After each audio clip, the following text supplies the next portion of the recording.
Hi dear students, this is Dr. Dai, a medical mycologist from the School of Public Health. I would like to tell you as a first session of medical mycology, explain you about two group of fungal infections, including superficial mycosis and cutaneous mycosis. But before that, I would like to tell you that we have several infections in medical mycology. That these infections are divided to four groups, include superficial mycosis, cutaneous mycosis, subcutaneous mycosis, and systemic mycosis or deep mycosis. So for this session, just I tell you about superficial mycosis and cutaneous mycosis separately.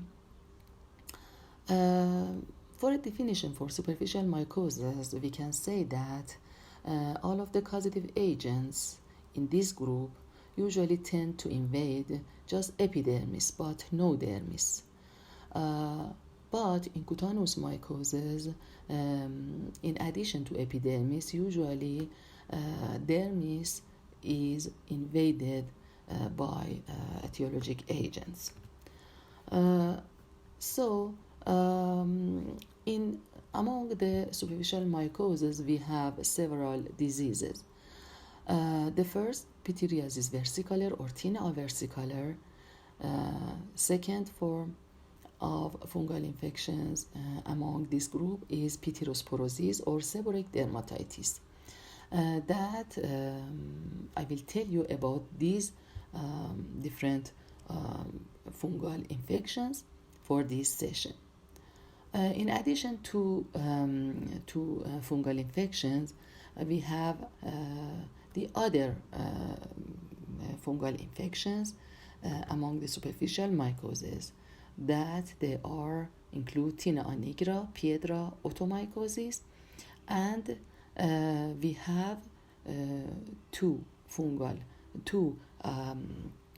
superficial mycoses without any fungal agents, like erythrosman trichomycosis. Erythrosman trichomycosis are two superficial diseases with bacterial agents, no fungal agents. Because of the same clinical signs and invaded sites in the body,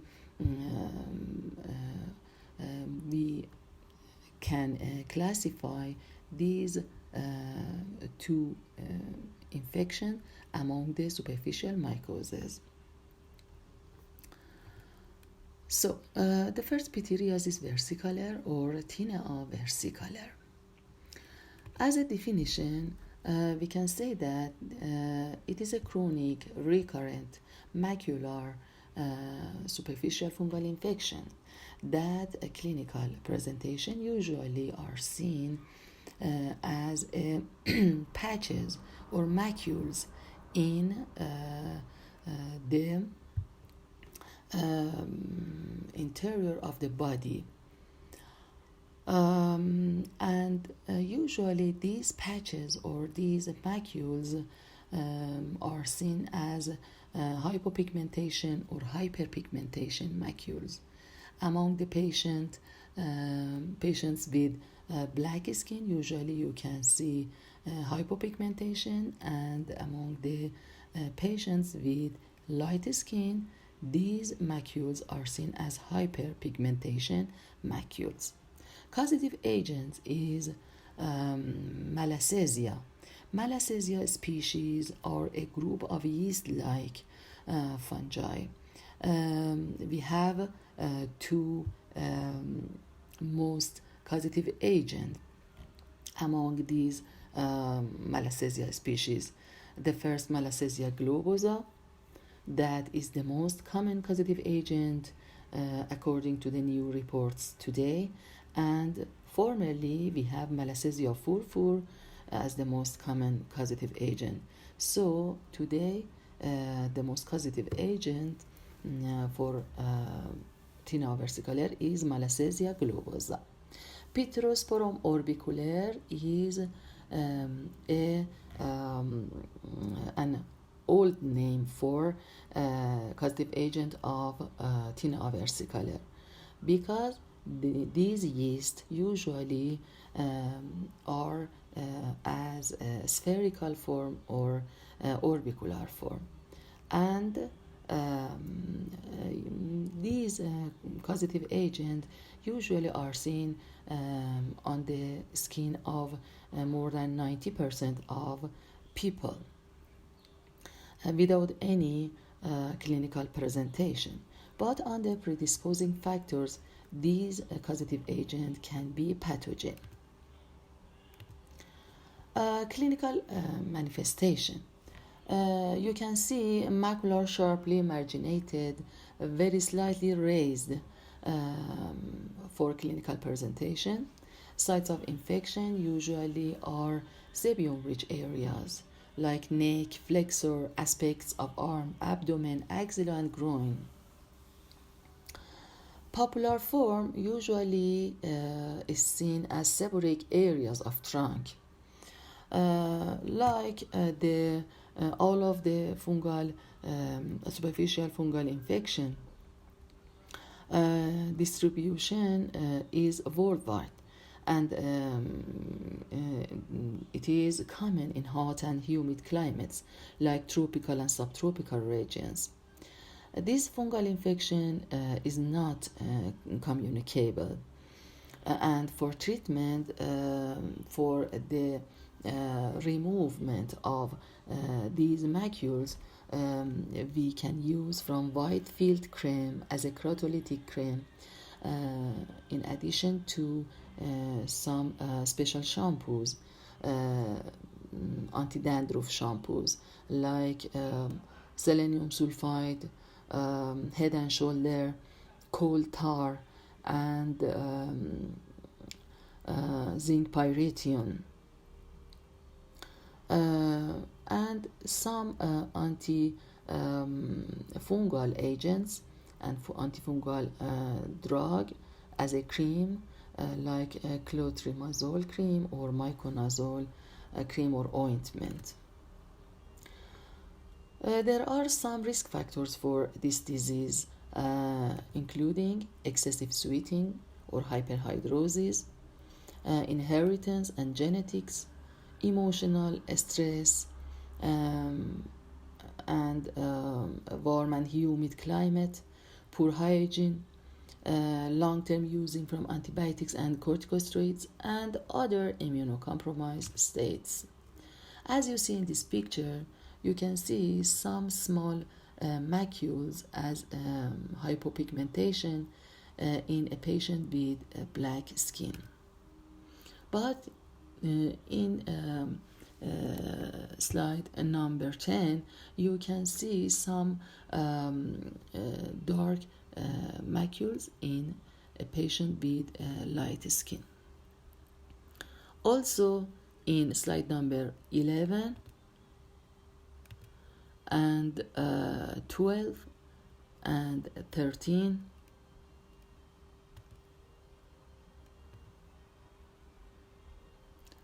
you can see these macules as hypopigmentation or hyperpigmentation among the patients with tinea versicolor. Usually these clinical presentation as macules are seen on the back of the patients. Occasionally you can see these clinical manifestation as erythematous macules in among the people with light skin. And occasionally these macules may are seen in axilla site because of the hyperhidrosis. For mycological diagnosis, we have two methods, macroscopically and microscopically method. Usually, as a macroscopically method, we can have an observation clinical signs with wood light. Under the wood light, you can see goldish yellow fluorescence because of the etiologic agents in a dark room, and it is a physical examination method. For direct smear and microscopically method, we can use from KOH solution with concentration of 10 up to 20%. That we can use from two methods. The first method is using of KOH solution, 10 up to 20% concentration, that we can put 1 or 2 drops on the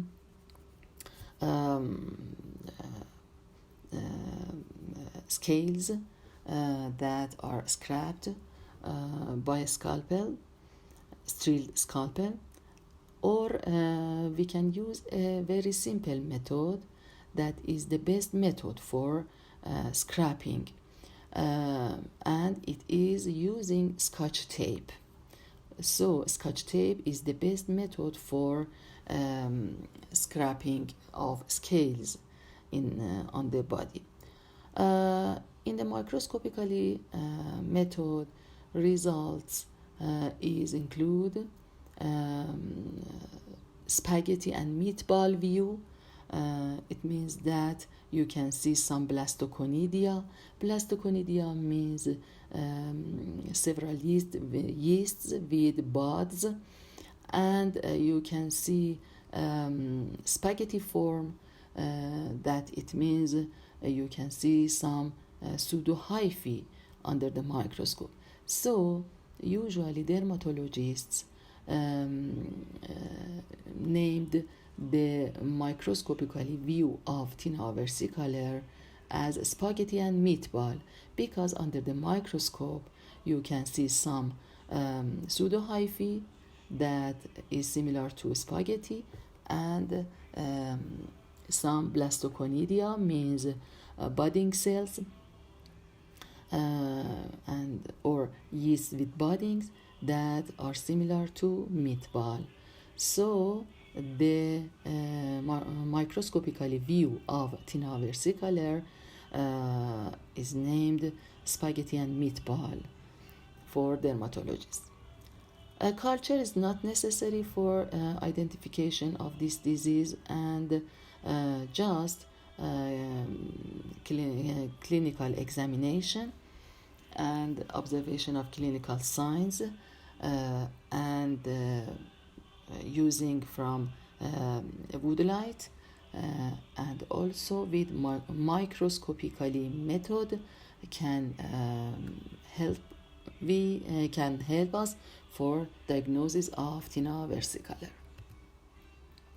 As you see under the microscope, you can see the view of spaghetti and meatball.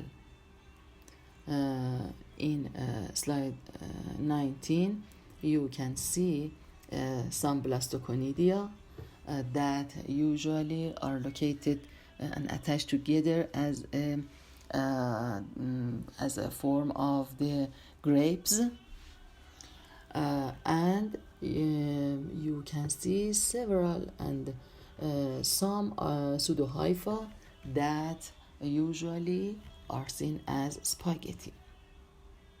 For treatment, we can use from antifungal agents like ketoconazole, clotrimazole, and for